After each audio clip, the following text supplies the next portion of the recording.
आज खरं तर पिंपरी चिंचवडकरांचं दुर्दैव आहे की ज्या नेत्यांनी हे पिंपरी चिंचवड शहर घडवलं त्या नेत्यासाठी अशी शोकसभा घेण्याची वेळ आपल्या सर्वांवर येते. मी तुमच्यातलाच एक कार्यकर्ता आहे की ज्याच्या प्रत्येकाच्या खांद्यावर हा दादांनी हात ठेवलेला होता आणि निश्चितच दादा गेल्यानं पिंपरी चिंचवडकरांचीच नव्हे तर पूर्ण महाराष्ट्राची हानी झालेली आहे आणि ती हानी कधीही भरून न निघणारी आहे. पण निश्चितच आपण सगळ्यांनी एक दादांना श्रद्धांजली म्हणून आपण सगळ्यांनी ज्या ज्या व्यथा मांडल्यात, मग त्याच्यामध्ये ज्या व्यथा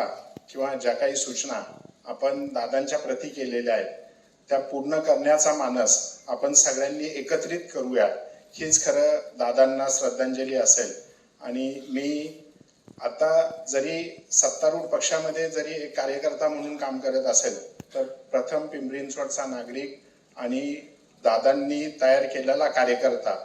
म्हणून मी माझ्या पक्षाच्या वतीनं, मग त्याच्यामध्ये आमचे नेते महेशदादा असतील किंवा देवाभाऊ असतील, आमच्या सगळ्यांच्या वतीनं दादांच्या प्रती जे काही इथे उभं करायचं आहे त्यांचे आचार विचार तर हे कायमस्वरूपी आपण तेवतच ठेवणार आहोत, पण त्यांच्या प्रती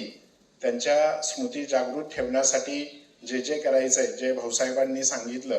की त्यांचे तैलचित्र हे प्रत्येक सभागृहात असले पाहिजे, निश्चितच ते या पुढील काळामध्ये वर्षभरात होईल. अशीच श्रद्धांजली ही आपल्या सगळ्यांकडनं येणाऱ्या